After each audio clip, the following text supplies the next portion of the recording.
नमस्कार, आपका स्वागत है हमारे YouTube चैनल बायो गुरु पर। आज हम पढ़ेंगे इस वीडियो में पारजीनी पादपों से संबंधित कृषि एवं औषधि विज्ञान में महत्वपूर्ण उपलब्धियां, जो कि क्लास 12 का चैप्टर नंबर 16 पादप उत्तक संवर्धन का पार्ट 7 है। हमने लास्ट पार्ट यानी लेक्चर नंबर 6 में ट्रांसजेनिक प्लांट्स यानी पारजीनी पादपों के बारे में पढ़ा था। अब इसके बारे में हम कुछ महत्वपूर्ण उपलब्धियां देखेंगे। फर्स्ट आता है कीट प्रतिरोधकता। कीट प्रतिरोधकता जो कि बीटी कॉटन में होती है। जैसे हमने उदाहरण लिया है बीटी कॉटन, हमने पिछले लेक्चर में देखा था कि जो बीटी कॉटन यानी बीटी है बैसिलस thuringiensis, उसका हमने एक जीन लिया क्राइजीन, जो क्या करता है टॉक्सिन बनाता है, विष बनाता है, उसे लिया और हमने उसको एग्रोबैक्टीरियम ट्यूमेफेशियंस की सहायता से, इस वाहक की सहायता से कपास के पादप में ट्रांसपोर्ट करवा दिया, प्रवेश करवा दिया। तो कोई भी इंसेक्ट इसे खाता है, काटता है तो वो मर जाता है। इस कारण इस प्लांट को हम किलर कपास या किलर प्लांट भी कहते हैं। नेक्स्ट हमारा आता है शाकनाशी प्रतिरोधकता, यानी जो अधिकांश शाकनाशी रसायन होते हैं, अधिकांश शाकनाशी रसायन, शाकनाशी यानी शाक को नष्ट करने वाले रसायन, वो पौधों में आवश्यक एमिनो अम्ल जो उनके लिए आवश्यक होता है, यानी प्लांट्स में आवश्यक एमिनो एसिड के संश्लेषण को रोकते हैं, निरोधित करते हैं। जैसे कौन रोकता है? जैसे एग्जाम्पल में ले EPSPS, इसका पूरा नाम होगा ग्लाइकोफॉस्फेट शाकनाशी 5-इनोल पायरुविक सिक्कीमेट 3-फॉस्फोसिंथेज एंजाइम। एक बार फिर से बोल रही हूं, आप नोट कर सकते हो।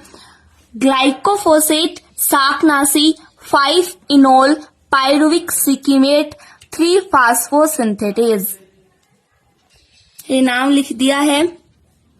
ग्लाइकोफोसेट शाकनाशी 5-इनोल पायरुविक सिक्कीमेट 3-फॉस्फोसिंथेज, ये एंजाइम है। इस EPSPS एंजाइम की क्रियाशीलता को कम कर देता है। एक बार फिर से देखिए, अधिकांश शाकनाशी रसायन पौधों में आवश्यक एमिनो अम्लों के संश्लेषण को रोकते हैं, निरोधित करते हैं। जैसे ग्लाइकोफोसेट शाकनाशी 5-इनोल पायरुविक सिक्कीमेट 3-फॉस्फोसिंथेज यानी EPSPS एंजाइम की क्रियाशीलता को मंद कर देता है। इस कारण से जो एरोमेटिक एमिनो अम्ल होते हैं उनका संश्लेषण नहीं होता, अम्ल का संश्लेषण नहीं होता। तो इस तरीके से हम EPSPS एंजाइम को, जो ये एंजाइम बनाने वाला जीन है, इस जीन को फसली पादपों में स्थानांतरित कर देंगे। फसली पादप जैसे धान्य फसलें बनाते हैं, फसली पादपों में ट्रांसफर करके ग्लाइकोफोसेट के प्रभाव को ये कम कर देगा। जैसे एग्जाम्पल हो गया टमाटर, पिटूनिया, एक पौधा है फ्लावर का, टमाटर पिटूनिया को ग्लाइकोफोसेट के प्रति प्रतिरोधी बनाया जाता है, के प्रति प्रतिरोधी बनाया जाता है।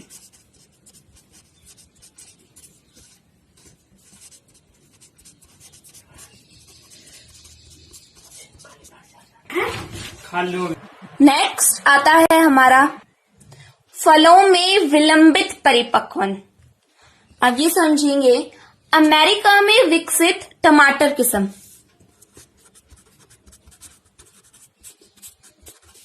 जिस कौन सी किस्म है? Flavr Savr. क्या कहेंगे? Flavr Savr.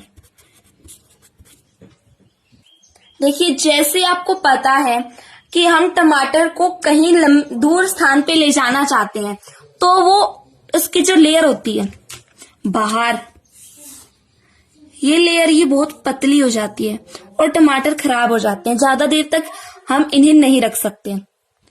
इस टमाटर की जो कोशिका भित्ति है, एक बाहर की लेयर होती है, इसकी कोशिका भित्ति है, जो कि ये कोशिका भित्ति जिसे एक एंजाइम नष्ट करता है। इस कोशिका भित्ति को नष्ट करने वाला एंजाइम, नष्ट करने वाला एंजाइम कौन सा है?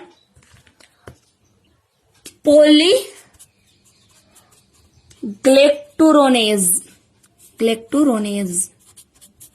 एंजाइम, जो क्या करता है? इस कोशिका भित्ति को नष्ट करता जाता है, जिसके कारण जो ये टमाटर है ये लंबे समय तक भंडारित करके यानी स्टोर करके नहीं रखे जा सकते हैं। यदि हम इस टमाटर में एक ऐसा जीन डाल दें, बाहर से जीन, ये जीन है, इसके अंदर एक जीन प्रवेश करवा दिया जाए जो इस पॉलीग्लेक्टुरोनेज एंजाइम को नष्ट करे, तो इस कारण से कोशिका भित्ति नष्ट नहीं होगी, ये उल्टी प्रोसेस नहीं चलेगी। तो इस तरीके से हम टमाटर को लंबे समय तक भंडारित करके रख सकते हैं। कैसे रखेंगे? कि जो टमाटर होता है उसकी कोशिका भित्ति को नष्ट करने वाला एक एंजाइम होता है पॉलीग्लुक्टोरोनेज, ये जे है, जे पॉलीग्लेक्टुरोनेज एंजाइम जो इस कोशिका भित्ति को नष्ट करता है।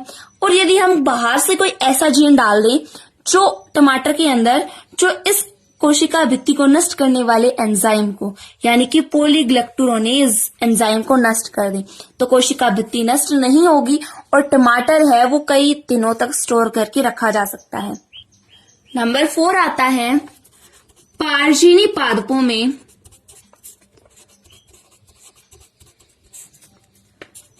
जैव किण्वन यानी बायो फर्मेंटेशन।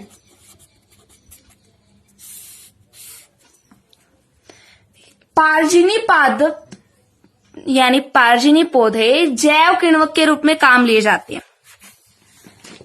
इनका उपयोग हम अलग अलग प्रकार के रसायन बनाने में करते हैं। अलग अलग रसायन बनाने में यानी केमिकल्स बनाने में करते हैं। इस कारण से जैव प्रौद्योगिकी के इस क्षेत्र को हम आणविक कृषि कहते हैं। कौन सी कृषि? आणविक कृषि। आणविक कृषि के लिए ट्रांसजेनिक प्लांट तैयार किए गए हैं, जैसे कि हमने पढ़ा था बीटी कॉटन हो गया, गोल्डन राइस पढ़ा था पिछले लेक्चर में, सुपर पोटैटो। सुपर पोटैटो में क्या होता है? देखिए, अदर है गोल्डन राइस जिसमें विटामिन ए काफी मात्रा में था, और सुपर पोटैटो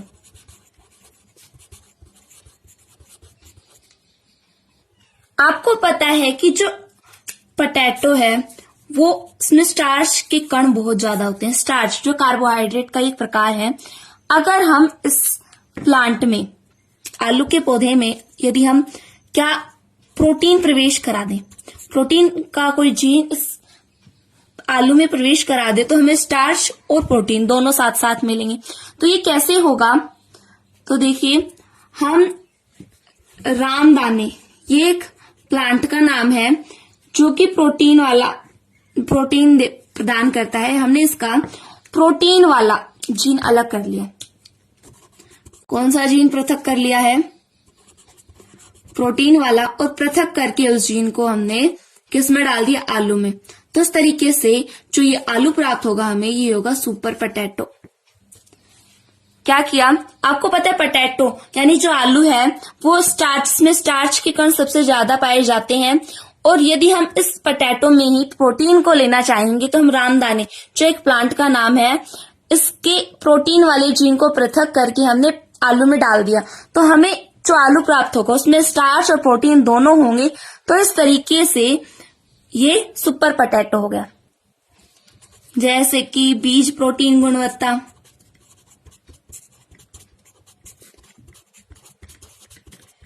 खाद्य टीके। खाद्य टीके मतलब क्या होता है, टीके यानी जो छोटे बच्चे होते हैं उनके टीके लगाए जाते हैं, वैक्सीन दी जाती है, जैसे पोलियो का टीका, इस तरीके से कई टीके होते हैं। और यदि हम मान लीजिए खाद्य टीके खाने की चीजों में, फॉर एग्जाम्पल आलू में हमने हैजा, यानी हैजा किससे होता है, कोलेरा जो विब्रियो क्लोरी से होता है, इसका टीका, इसकी वैक्सीन हमने इस आलू में डाल दी, और इस आलू को खाने के बाद हमें ये बीमारी नहीं होगी, तो इसे हम कहते हैं खाद्य टीका। और कई महत्वपूर्ण औषधियां प्राप्त की जाती हैं,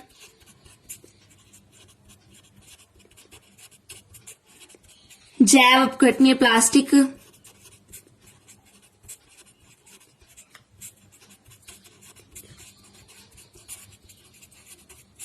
उपापचय अभियांत्रिकी,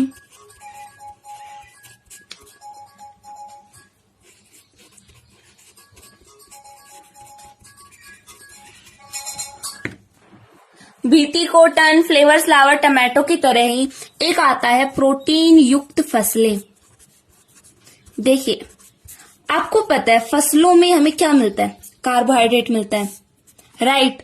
कार्बोहाइड्रेट मतलब स्टार्च, फसलें मतलब चावल हो गया, गेहूं हो गया, धान्य फसलें जो हम खाते हैं। और प्रोटीन किस में मिलता है, दाल में मिलता है। दाल में क्यों मिलता है, सबसे पहले जो दाल कुलीय पादप होते हैं, दाल कुलीय पादप वो होते हैं लेग्यूमिनेसी कुल में आते हैं, लेग्यूमिनेसी में। और लेग्यूमिनेसी कुल की जो, जैसे लेग्यूमिनेसी कुल की यानी कि जो दाल की जड़ें होती हैं उनमें एक जीवाणु पाया जाता है, जैसे ये जड़ें हैं दाल कुल के पादपों की, और इसकी जड़ों में पाया जाता है गांठों के रूप में राइजोबियम जीवाणु। कौन सा जीवाणु पाया जाता है, राइजोबियम जीवाणु, जो क्या करता है, एटमॉस्फेयर में 78% नाइट्रोजन है, वो इस नाइट्रोजन को नाइट्रेट या नाइट्राइट के रूप में ग्रहण करता है, और ग्रहण करने से हमें प्रोटीन कैसे मिलता है, कार्बन, हाइड्रोजन, ऑक्सीजन और नाइट्रोजन, ये चारों जब होते हैं तो हमें प्रोटीन मिलता है। तो नाइट्रोजन भी आ गई तो इससे हमें प्रोटीन मिलना शुरू हो गया। यदि हम इस राइजोबियम जीवाणु में जो जीन होता है जो प्रोटीन का निर्माण करता है, आपको पता है कार्बन, हाइड्रोजन और ऑक्सीजन, ये हमें फोटोसिंथेसिस यानी प्रकाश संश्लेषण में कार्बोहाइड्रेट के रूप में प्राप्त हो जाते हैं। कार्बोहाइड्रेट मतलब ग्लूकोज।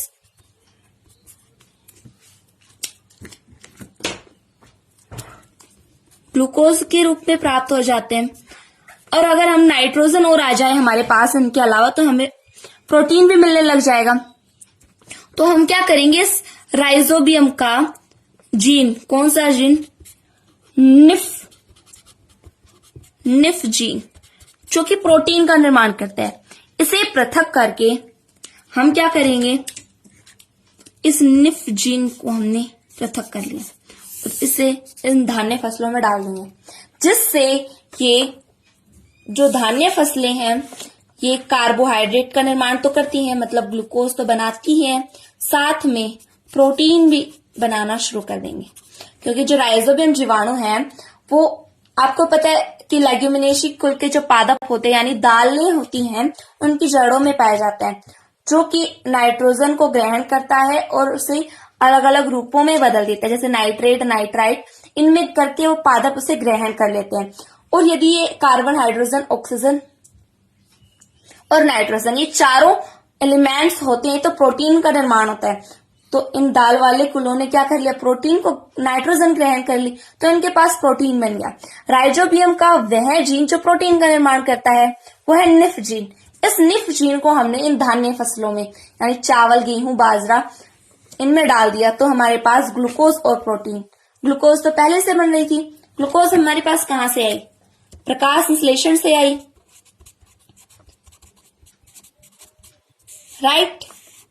प्रकाश संश्लेषण से हमारे पास आ गई ग्लूकोज। और प्रोटीन कहां से आई, निफ जीन से।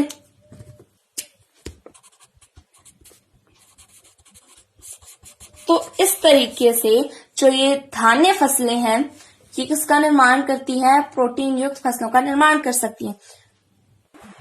नेक्स्ट आता है अजैविक प्रतिबल प्रतिरोधकता, यानी कि जैसे कोई प्लांट्स होते हैं, मान लीजिए कि चावल है, चावल को ज्यादा मात्रा में पानी चाहिए, जल ज्यादा चाहिए होता है, हम इसमें कुछ ऐसा जीन डालें कि ये कम पानी में भी उग सके, ग्रोथ कर सके। तो उसके लिए हमें क्या करना होगा, सूखारोधी, यानी वो प्लांट्स जो डेजर्ट में उगते हैं, मतलब रेगिस्तान में उगते हैं, उन्हें जल कम मात्रा में चाहिए होता है। यदि हम इस पादप का वो जीन अलग करके, जीन पृथक करें इसका, वो जीन पृथक करके हम चावल में डाल दें तो ये कम जल में ग्रोथ कर पाएगा। जैसे वो जीन होगा हाइड्रेजीन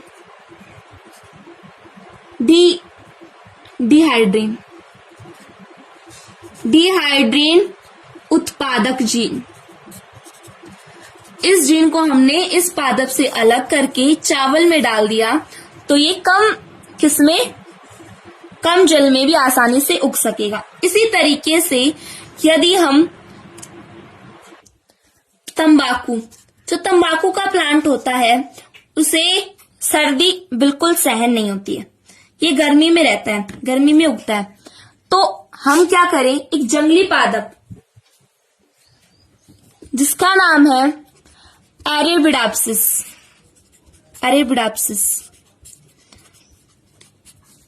इसका जीन पृथक करें।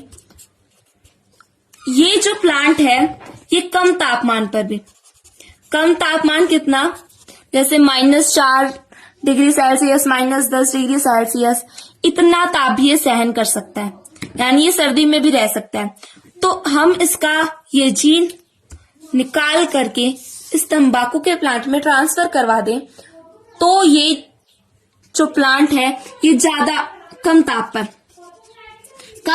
पर भी रह सकता है, क्योंकि हमने कम ताप वाला जीन निकाल करके तंबाकू में ट्रांसफर करवा दिया। तो इसे कहेंगे हम अजैविक प्रतिबल प्रतिरोधकता।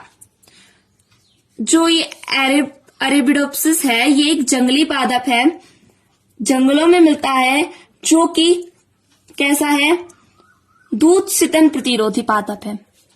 तो आशा करती हूँ कि आपको ये समझ में आया होगा। अगर आपको हमारा ये वीडियो अच्छा लगा है तो चैनल को सब्सक्राइब, वीडियो को लाइक और शेयर जरूर करें। धन्यवाद।